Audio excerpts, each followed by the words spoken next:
Selamat datang di channel Lubang Horor. Jangan lupa like, komen, dan subscribe agar channel Lubang Horor ini terus semangat dan terus berkembang. Tanpa banyak basa-basi, ayo kita mulai ceritanya.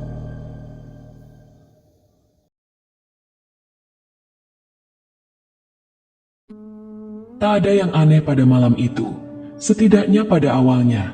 Bang Uca, lelaki parubaya dengan punggung yang sedikit membungkuk dan mata yang teduh tapi lelah, seperti biasa memikul gerobak satenya menyusuri jalan tanah berbatu yang membelah desa. Langkahnya pelan, suara batangan besi di pikulan berderak sesekali, berpadu dengan semilir angin malam yang dingin namun akrab. Di Madura bagian timur, malam bukan waktu untuk bersantai bagi mereka yang hidup dari bara arang dan bau asap. Bagi Bang Uca, malam justru tempat ia mencari nafkah, menjajakan rasa di ujung tusuk sate. Ia bukan orang luar biasa. Rumahnya kecil, berdinding anyaman bambu yang sudah mulai lapuk di beberapa sisi. Istrinya sudah lama meninggal. Anak semata wayangnya merantau ke Kalimantan dan jarang memberi kabar. Yang setia menemaninya hanyalah sepiring doa dan sepasang sandal usang yang sudah lebih mirip sol yang ditambal kenangan. Namun ia tak pernah mengeluh. Yang penting halal, katanya selalu, sambil menyalakan bara api dan meniupnya perlahan. Warga desa mengenalnya sebagai orang baik, jujur, dan dermawan, meski hidupnya sederhana. Ia sering memberi sate lebih kepada anak-anak kecil yang tak punya cukup uang, atau menyisihkan beberapa tusuk untuk nenek-nenek renta yang hanya bisa membayar dengan senyum. Tidak banyak yang tahu, tapi Bang Uca kadang tak pulang dengan uang sepeser pun. Tapi ia pulang dengan hati yang lapang, dan baginya itu cukup. Hampir setiap malam, jalurnya sama, dari ujung timur desa, lalu berputar ke barat, menembus pinggir hutan, dan kembali pulang ketika barat terakhir mati. Ia hafal rute itu seolah hafal urat tangannya sendiri. Setiap sudut, setiap tikungan, bahkan setiap pohon yang tumbuh miring di pinggir jalan, seakan menyapa akrab tiap kali ia lewat. Namun malam itu, angin terasa sedikit berbeda, seperti menahan sesuatu. Langit tidak gelap sepenuhnya, tapi bulan enggan menampakkan wajahnya. Kabut tipis melayang di atas tanah, terlalu cepat untuk embun, terlalu diam untuk uap biasa. Ia berhenti di satu titik biasa, dekat pohon jati besar yang menurut cerita warga sudah ada sejak zaman Belanda. Biasanya, tempat itu cukup ramai, tapi malam itu tidak ada suara, tidak suara jangkrik, tidak anjing menggonggong, tidak juga langkah orang mendekat. Hening yang terlalu sempurna, dan justru karena itulah terasa aneh. Namun Bang Uca bukan orang yang mudah merasa takut. Ia mengipas sate sambil sesekali meniup arang, menahan kantuk dengan niat dan kesabaran. Dalam hati, ia hanya berharap dagangan malam ini bisa habis lebih cepat. Kaki mulai pegal, punggung terasa berat. Ia tidak tahu bahwa malam itu akan menjadi malam terakhir ia menjajakan sate seperti biasanya. Dan sesuatu sudah mengamatinya dari kejauhan. Gerobak Bang Uca nyaris tak berbunyi lagi. Arang sudah mulai meredup, tinggal bara kecil yang kadang menyala saat angin meniupnya pelan. Udara semakin lembab, dan kabut makin turun mendekati tanah, membuat pandangan di kejauhan terlihat buram dan bergoyang seperti bayangan dalam air. Saat Bang Uca hendak membereskan dagangannya, ia melihat seseorang berdiri di seberang jalan. Entah bagaimana orang itu bisa tiba di sana, karena sebelumnya jalanan kosong, tidak ada derap langkah. Orang itu mengenakan baju panjang seperti jubah, warnanya abu kusam, dan tubuhnya tegak tak bergerak. Wajahnya tidak sepenuhnya terlihat karena tertutup kabut, tapi garis wajahnya tampak pucat, terlalu pucat untuk ukuran orang hidup. Bang Uca mengernyit. Ia mencoba menebak, apakah orang itu pendatang, atau warga dari dusun sebelah? Orang itu mengangkat tangan perlahan, menunjuk ke arah jalan kecil yang membelah sisi hutan. Jalan itu sepi, jarang dilewati orang. Konon katanya, ujungnya buntu dan sering bikin orang tersesat kalau nekat lewat malam-malam. Tapi kemudian, orang itu bicara, atau lebih tepatnya, suaranya muncul begitu saja dalam benak Bang Uca, datar dan berat, seolah tidak berasal dari mulut. Katanya, ia ingin memesan sate, tapi tidak bisa makan di sini. Ia ingin Bang Uca mengantarkan langsung ke rumahnya. Bang Uca, meski mulai merasa ada yang janggal, tetap berdiri. Ia mencoba meresapi rasa di hatinya. Ada dorongan aneh, campuran antara takut dan penasaran. Ia mengangguk pelan. Tak ada kata keluar dari mulutnya. Entah kenapa, suara seakan lenyap dari tenggorokannya. Orang itu berbalik dan mulai berjalan pelan ke arah jalan kecil tadi. Bang Uca memikul gerobaknya, mengikuti dengan langkah pelan. Namun yang segera terasa ganjil bukan hanya orang itu, tapi jalan yang mereka lewati. Setiap langkah seakan menjauhkan Bang Uca dari dunia yang ia kenal. Semak-semak di pinggir jalan terlalu diam, seperti terbuat dari lukisan. Tidak ada suara malam yang biasanya menemaninya. Tidak burung malam, tidak tonggeret, tidak satupun. Bahkan suara sepatu kayunya sendiri terdengar seperti diredam oleh sesuatu yang tidak terlihat. Beberapa kali ia menoleh ke belakang, memastikan jalan yang tadi ia lalui masih bisa dikenali. Tapi entah bagaimana, setiap kali ia menoleh, pemandangannya berubah. Tadi ia melewati jembatan kecil, sekarang lenyap. Lalu ada pohon beringin besar yang muncul tiba-tiba di sisi kanan. Rasanya seperti berjalan dalam mimpi yang salah arah. Orang itu tetap di depan, tidak pernah menoleh, tapi juga tidak pernah mempercepat langkah. Hanya berjalan dengan irama yang sama, lambat dan lurus, seolah tahu pasti kemana harus pergi. Kemudian, angin mulai berubah. Bukan lagi sejuk malam, tapi dingin yang menggigit sampai tulang. Kabut semakin tebal. Bang Uca harus menunduk agar bisa melihat tanah di depan kakinya. Hutan yang tadinya hanya membayangi di pinggir jalan kini seperti menelan jalan itu sendiri. Pohon-pohon menjulang tinggi dan merapat, seakan ingin menutup langit. Di satu titik, Bang Uca merasa sekelilingnya terlalu hening. Lalu ia menyadari sesuatu. Suara pikulan satenya hilang. Gerobak yang selalu berbunyi tiap kali ia berjalan kini sunyi. Ia berhenti, menoleh, dan hatinya menciut. Gerobaknya tidak ada. Bahu dan tangan masih terangkat seolah memikul sesuatu. Tapi tidak ada beban. Tidak ada tusuk sate. Tidak ada pikulan. Hanya udara kosong. Ia menoleh ke depan dengan panik. Dan pria berjubah itu juga tidak terlihat. Ia berdiri sendirian di tengah jalan yang kini lebih mirip lorong gelap tanpa ujung. Kabut mengepung dari segala arah. Udara terasa berat. Tanah di bawahnya seperti bernafas, naik turun dengan ritme yang ganjil. Lalu, entah dari mana, terdengar bisikan. Tapi tak satu pun dapat dipahami. Dan yang paling mengerikan adalah kenyataan bahwa bisikan itu berasal dari bawah tanah. Bang Uca gemetar.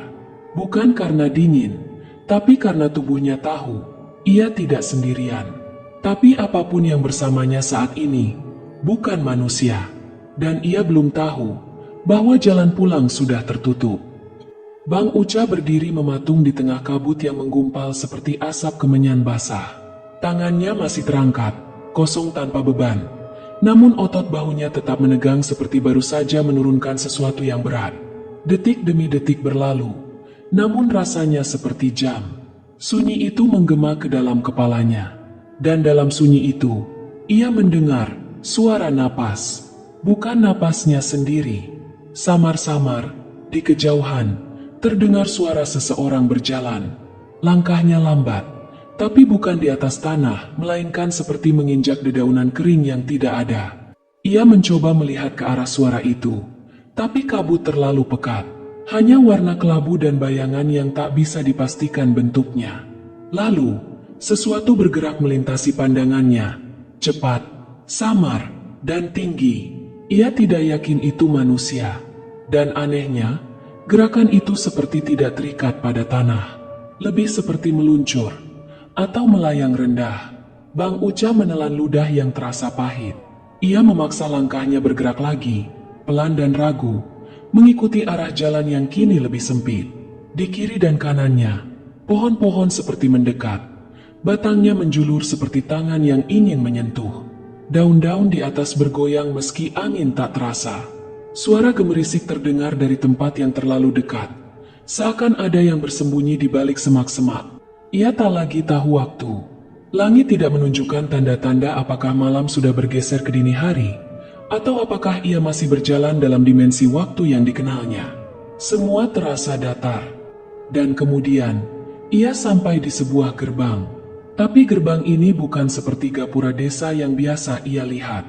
Gerbang itu terbuat dari batu hitam yang penuh dengan ukiran-ukiran asing. Tidak seperti aksara Madura, tidak Jawa, tidak pula Arab. Ukiran itu tanpa hidup, berdenyut samar saat ia dekati, seperti nadi yang bergerak di bawah kulit. Di sisi gerbang, dua patung berdiri, tubuh manusia, tapi kepala mereka ditutupi kain yang meneteskan air, atau mungkin bukan air. Bang Uca terpaku. Rasanya tubuhnya menolak melangkah, namun kakinya tetap maju, seperti ditarik oleh sesuatu yang tidak tampak, atau diperintah oleh suara yang tak terdengar. Begitu ia melangkah melewati gerbang, suasana berubah drastis. Tidak ada lagi hutan, tidak ada kabut, tidak ada angin. Ia berdiri di tengah sebuah kampung yang tak pernah ia lihat seumur hidupnya. Rumah-rumah berjajar rapi, namun semuanya terbuat dari kayu tua berwarna kelam, seolah sudah ratusan tahun berdiri. Atapnya menjulang tinggi dan berhiaskan untayan kain putih yang melambai pelan. Meski udara diam, kampung itu tenang, terlalu tenang. Orang-orang mulai bermunculan dari dalam rumah, satu persatu. Mereka semua mengenakan pakaian kuno, jarik lusuh, kebaya yang sudah pudar warnanya, dan surjan yang menempel kaku di tubuh mereka. Wajah mereka bersih, terlalu bersih, kulitnya pucat seperti tembikar, dan yang membuat bulu kuduk Bang Uca berdiri, tidak satu pun dari mereka berkedip. Mereka tersenyum, senyum yang seharusnya menenangkan, tapi senyum mereka kosong. Mata mereka menatap lurus, tidak ke arah Bang Uca, tapi menembusnya. Seakan ia bukan tamu, tapi sesuatu yang harus dibawa masuk. Ia mencoba bertanya tentang siapa mereka, di mana ia berada, kemana gerobaknya. Tapi mulutnya tidak bisa bicara. Lidahnya seperti membatu. Satu-satunya suara yang keluar hanya napas pendek dan terputus. Lalu pria berjubah itu muncul lagi, entah dari mana. Kali ini wajahnya terlihat jelas. Kulitnya putih keabu-abuan seperti lilin. Matanya kosong dan cekung. Ia melambai pelan, menunjuk ke tengah alun-alun desa, tempat sebuah tungku batu sudah disiapkan. Di atasnya, api menyala, tapi tidak berwarna merah. Apinya biru, membakar tanpa asap, dan suaranya mengisak. Bang Uca tahu apa yang diminta. Ia harus membakar sate di sana. Tanpa sadar, tusuk-tusuk sate sudah ada di tangannya. Pundaknya berat lagi, seperti memanggul pikulan. Meski jelas-jelas ia tahu, benda itu tadi hilang. Tapi kini semua kembali, lengkap, utuh, seperti tidak pernah lenyap. Ia mendekati tungku batu itu dengan tubuh bergetar. Orang-orang di sekelilingnya membentuk lingkaran, diam, menatap, dengan mata yang tetap tidak berkedip. Begitu sate pertama dibakar, asapnya membubung ke langit yang entah kenapa berubah warna. Asap itu menari seperti tali-tali yang menggantung. Lalu terdengar suara bukan dari luar, tapi dari dalam kepalanya. Bercampur suara tawa yang teredam, seperti dari dasar sumur. Saat asap ketiga mengepul, tanah di bawah tungku sedikit bergetar. Suara-suara itu semakin jelas, dan dari balik kerumunan muncul sosok kecil. Dan Bang Uca belum tahu bahwa sate yang ia bakar malam itu bukanlah untuk disantap. Asap dari sate yang dibakar Bang Uca makin tebal, tapi anehnya tidak menyengat. Tidak ada aroma daging atau bumbu kacang seperti biasanya. Yang tercium justru bau tanah basah yang menyimpan udara pengap, seperti ruang yang lama tak dibuka. Asap itu bergerak tidak seperti asap pada umumnya, tidak naik lurus, tidak juga tertiup angin. Ia menari melingkar, turun, dan merayap seperti makhluk hidup yang penasaran. Warga kampung itu tetap berdiri dalam diam, tersenyum tanpa alasan. Mata mereka terus menatap sate yang terbakar. Beberapa dari mereka tampak menggerakkan bibir, seolah membaca sesuatu, tapi tidak ada suara. Seperti orang yang sedang komat kamit, atau mungkin berdoa dalam bahasa yang tak dikenali. Bang Uca merasa kakinya berat, seperti ditarik akar dari dalam tanah. Ia ingin berhenti membakar, ingin lari dari tempat itu, tapi tubuhnya tidak nurut. Seolah kehendaknya sendiri telah dipinjam paksa oleh sesuatu yang lebih kuat. Tangannya terus bekerja menusuk sate, membalik, mengipasi, padahal pikiran di kepalanya sudah penuh jeritan dan doa yang saling bertubrukan. Tiba-tiba terdengar suara, seperti gong besar dipukul sekali, jauh di dalam tanah. Getarannya terasa di dada, menyebar ke tulang belakang. Lalu dari balik kerumunan, muncul anak-anak. Langkah mereka lambat dan tubuh mereka terlalu kaku untuk disebut lincah. Mereka mengenakan baju lusuh, seperti dari masa lampau, penuh tambalan. Namun yang paling mencolok, wajah mereka kosong, tanpa alis, tanpa rambut, tanpa ekspresi. Bang Uca tahu, seketika, bahwa anak-anak itu bukan anak-anak biasa. Salah satunya duduk di dekat Tungku. Ia mengangkat kepalanya perlahan dan menatap Bang Uca. Pandangan itu bukan menilai, bukan memohon, tapi menyerap. Seakan matanya bukan jendela jiwa, melainkan lubang kosong yang siap menelan apapun yang dilihatnya. Kemudian, dengan suara sangat pelan, entah siapa yang pertama kali bicara, terdengar kalimat, tidak keluar dari mulut siapapun, tapi terdengar jelas di seluruh ruang. Bang Uca ingin bertanya siapa yang dimaksud, tapi tenggorokannya terkunci. Lidahnya seperti membatu. Sementara sate yang ia bakar kini meneteskan cairan aneh. Bukan lemak, bukan minyak. Warnanya kehijauan. Dan ketika jatuh ke bara api, tidak menimbulkan letupan melainkan suara seperti seseorang tertawa menahan tangis. Angin tiba-tiba datang. Bukan dari satu arah, tapi dari segala sisi. Api di Tungku bergoyang. Asap berputar kencang. Dan dari balik rumah-rumah tua itu, muncul bayangan tinggi besar, bentuknya kabur, tapi tubuhnya menempati lebih dari satu tempat dalam satu waktu. Seperti ketika seseorang berjalan cepat dan tertangkap kamera dengan efek blur, namun ini terjadi dalam dunia nyata. Bayangan itu melingkari alun-alun, dan semua orang di kampung itu mulai menunduk. Bang Uca menyadari satu hal yang membuat jantungnya hampir berhenti. Mereka semua bukan menunduk karena hormat, tapi karena takut. Warga itu, yang tadi terlihat aneh tapi damai, kini gemetar. Wajah mereka pucat, tangan mereka bersedekap erat. Bahkan anak-anak yang tadi diam kini menunduk sambil menutupi telinga. Bang Uca masih berdiri di dekat Tungku, hanya beberapa langkah dari titik tengah alun-alun. Dan ia merasa bahwa ia sendirilah pusat dari semuanya. Api, asap, tatapan, bahkan kemunculan entitas itu, semua berpusat padanya. Lalu ia melihat bayangannya sendiri. Tapi anehnya, bayangan itu tidak mengikuti geraknya. Ia diam, dan bayangannya bergerak. Lalu perlahan, bangkit dari tanah. Bang Uca jatuh terduduk, tidak bisa berteriak, tidak bisa berdoa. Dunia seperti mengunci mulut dan hatinya bersamaan. Hanya napas pendek, jantung liar, dan keringat dingin yang tak bisa berhenti mengalir. Di kejauhan, gong itu dipukul sekali lagi. Kampung itu bergetar, dan pintu antara dunia mulai terbuka. Bang Uca tidak tahu sudah berapa lama ia duduk di tanah yang dingin dan lembab itu. Tangannya kotor oleh arang dan cairan asing dari sate yang entah terbuat dari apa. Di sekelilingnya, bayangan itu masih melingkari alun-alun seperti predator kelaparan. Dan yang paling mengganggu, bayangan dirinya sendiri, yang tadi bangkit dari tanah, masih berdiri tak jauh darinya, tak melakukan apapun, hanya menatap dengan senyum yang bukan milik manusia. Satu hal yang aneh, ia tidak bisa mendengar detak jantungnya sendiri.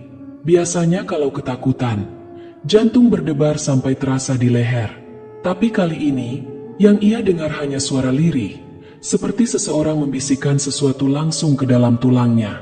Kalimat-kalimat yang tidak ia mengerti, namun anehnya terasa familiar, seperti doa terbalik, atau mungkin kutukan lama yang pernah ia dengar waktu kecil.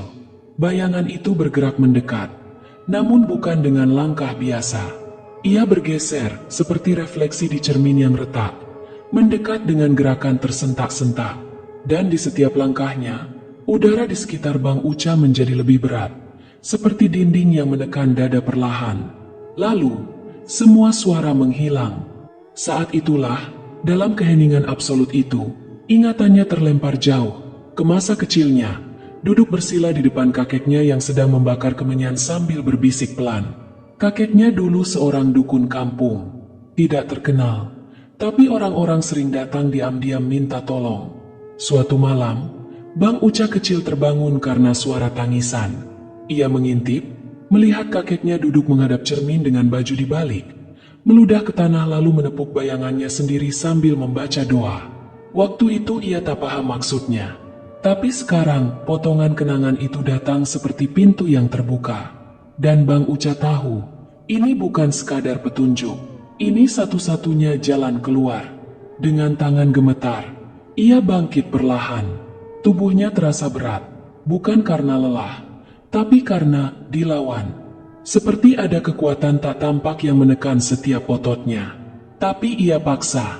Dengan napas tercekik, ia tarik bajunya dan membalik pakaiannya, bagian dalam di luar. Lalu ia berlutut, menunduk ke tanah yang dingin, menatap bayangannya sendiri yang masih melayang di tanah seperti kabut kelabu. Ia buka mulut. Tenggorokannya sakit, tapi ia ludahkan ludah pertamanya, tepat ke tengah bayangan itu. Sesaat tidak terjadi apa-apa, tapi lalu tanah bergetar. Tidak seperti gempa, tapi lebih seperti sesuatu yang besar bergerak di bawah sana. Suara gong tadi terdengar lagi, kali ini jauh lebih dekat. Dan dari balik rumah-rumah tua itu, semua warga kampung mulai bergerak mundur dengan gerakan seragam, tanpa suara, tanpa ekspresi, seperti wayang yang ditarik ke balik layar. Langit di atas berubah. Garis-garis halus membelah langit seperti kaca pecah. Dan dari retakan itu, cahaya putih keabu-abuan masuk seperti lampu panggung yang terlalu terang. Bang Uca merasa tubuhnya mulai terangkat. Tidak melayang, tapi terlempar perlahan. Seperti disedot dari bawah. Ia sempat menoleh. Bayangannya sendiri masih menatap. Tapi kini mulai retak, pecah dari kepala hingga kaki, seperti cermin dibanting. Sosok itu tidak berteriak, tapi dari pecahan-pecahan itu, keluar suara dirinya sendiri, tapi seolah berasal dari masa depan, atau dari versi dirinya yang tidak pernah kembali. Kalau kembali, jangan pernah bicara, jangan pernah kembali ke tempat ini. Telinganya berdengung, dunia mulai berputar cepat. Wajah-wajah orang kampung berubah. Mata mereka kosong kini menjadi hitam sepenuhnya. Lengan-lengan mereka terangkat, menunjuk ke langit, dan tubuh mereka berjatuhan satu persatu. Bukan roboh, tapi menghilang dalam kabut, seolah ditelan ulang oleh tempat yang melahirkannya. Bang Uca berteriak. Atau mungkin tidak. Ia tidak tahu. Tapi matanya terpejam saat tubuhnya tiba-tiba terjatuh ke tanah. Ketika ia membuka mata, langit sudah terang. Ia terbaring di pinggir hutan.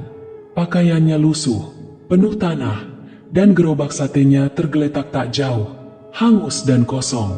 Tak ada satu tusuk pun tersisa. Bang Uca tidak bangkit langsung. Ia hanya berbaring, menatap langit biru yang terasa terlalu nyata, terlalu hidup, tapi yang membuatnya benar-benar takut. Bayangannya sendiri, saat itu, belum muncul. Langit pagi terlalu terang, tapi bukan terang yang menghangatkan, melainkan silau, menyilaukan seperti lampu sorot yang dipaksa menyorot wajah seseorang dari jarak terlalu dekat. Bang Uca terbaring di tanah. Matanya perih, kepalanya berdenyut seperti baru bangun dari mimpi buruk yang tidak selesai. Lama ia duduk di situ, di tepi hutan yang tampak asing padahal harusnya ia kenal. Daun-daun yang berguguran seolah berhenti di tengah udara sebelum jatuh, lalu melanjutkan jatuhnya setelah beberapa detik. Seperti dunia ini sempat terjeda dan baru kembali berjalan. Ia memandangi tangannya. Tapi bukan sekadar tanah. Ada jejak warna keabu-abuan di bawah kukunya. Seperti jelaga, tapi juga seperti abu tulang. Saat ia mencoba mengelapnya, warna itu menempel lebih dalam, seolah berasal dari kulitnya sendiri. Gerobak satenya tergeletak beberapa meter dari situ. Seolah dilempar dari langit, sebagian kayu hangus, dan tusukan-tusukan sate yang tak lagi ada. Tidak ada jejak api, tapi aroma hangus mengambang samar di udara. Bang Uca mencoba berdiri, lututnya bergetar, tapi ia paksa. Langkahnya berat seperti orang baru belajar berjalan. Ia menatap ke jalan setapak yang membelah semak-semak, jalan yang katanya tidak jauh dari sini, tapi jalannya tidak lagi ada. Hutan yang semalam seperti labirin gaib, kini terlihat seperti hutan biasa, hanya saja terlalu sunyi. Sepanjang jalan pulang, suasana tidak seperti biasanya. Setiap rumah yang ia lewati tampak tertutup rapat.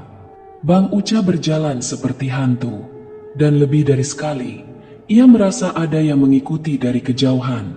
Bukan suara langkah, tapi kehadiran. Ia menoleh beberapa kali, tak ada siapapun. Ketika sampai di rumahnya, pintu depan terbuka sedikit. Ia tahu betul ia menutupnya semalam. Tapi hari itu, ia terlalu lelah untuk curiga. Ia hanya ingin masuk, menutup semuanya, dan melupakan. Tapi malamnya, tidur tidak datang.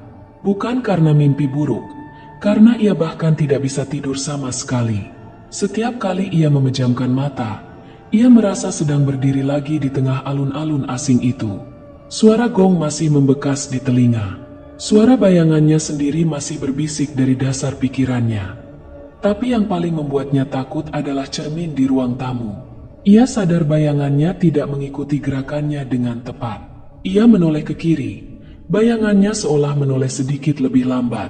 Ia berdiri, dan bayangannya berdiri setengah detik setelahnya. Malam kedua, suara tukang sate terdengar sayup dari luar. Nada suaranya terlalu datar. Dan yang paling membuat bulu kuduknya berdiri, suara itu datang dari arah hutan. Padahal semua orang tahu, tak ada yang jualan ke arah sana lagi sejak bertahun-tahun lalu. Bang Uca tidak berani keluar.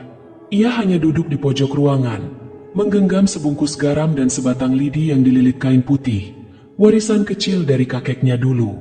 Ia belum pernah menggunakannya. Tapi malam itu, ia genggam erat.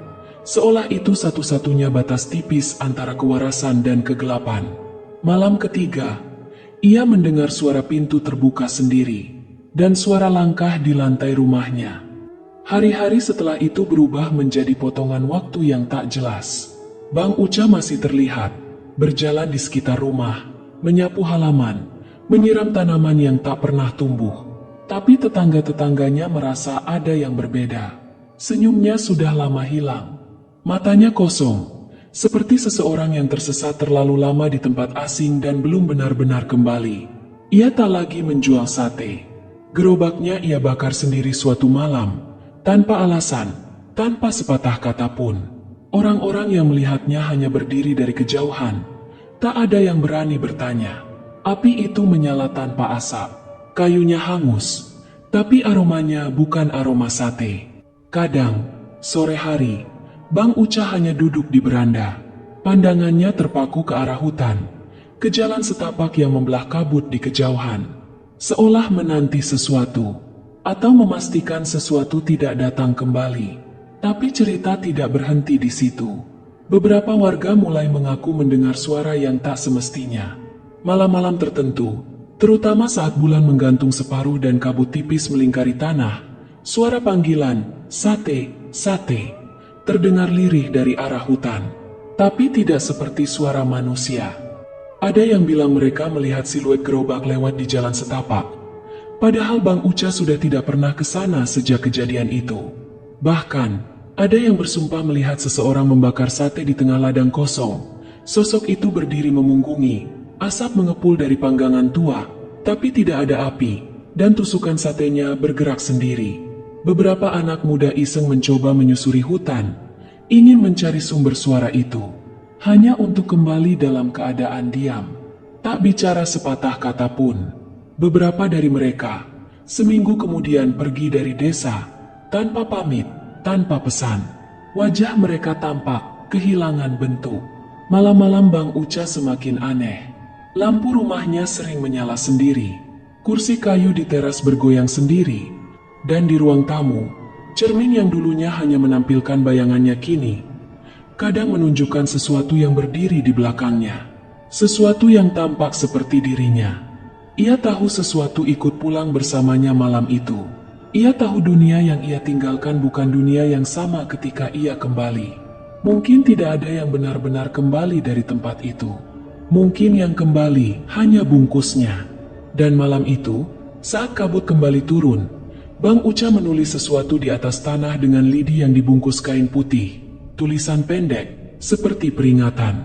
Lalu ia masuk ke dalam rumah, menutup semua jendela, dan tidak terlihat lagi sejak saat itu. Warga yang penasaran menemukan rumahnya terkunci dari dalam. Dan ketika mereka mendekati teras, mereka melihat tulisan di tanah yang masih basah. Kalau kau dengar suaraku, jangan jawab. Kalau kau lihat gerobakku, jangan dekati. Kalau kau bau asap sate, jangan hirup. Tak ada yang berani menghapus tulisan itu. Karena malam-malam berikutnya, bau asap itu kembali. Dan suara panggilan satenya kini terdengar dari dua arah. Demikianlah kisah kali ini. Sebuah perjalanan yang membawa kita menyusuri lorong-lorong gelap di antara dunia yang terlihat dan dunia yang tersembunyi. Melalui mata seorang penjual sate sederhana yang tanpa disadari melangkah terlalu jauh ke wilayah yang tak seharusnya ia datangi. Terima kasih sebesar-besarnya kepada Anda yang telah meluangkan waktu dan perhatian untuk mendengarkan kisah ini sampai akhir. Kehadiran Anda sebagai pendengar adalah bagian penting dari cerita itu sendiri, karena setiap kisah yang diceritakan hanya akan benar-benar hidup ketika ada yang bersedia mendengarkan. Dan dari kisah Bang Uca ini, mungkin kita bisa mengambil satu pesan sederhana namun dalam. Dalam hidup, tidak semua yang tampak biasa adalah benar-benar biasa. Kadang, keingintahuan atau ambisi kecil bisa membawa kita ke tempat-tempat yang tak bisa kita mengerti. Maka, bersyukurlah atas keseharian yang tenang, dan berhati-hatilah saat melangkah ke tempat yang terlalu sunyi. Karena tidak semua pintu yang terbuka memang ditujukan untuk dimasuki. Sampai jumpa di kisah berikutnya. Jaga dirimu, terutama ketika malam mulai berbicara.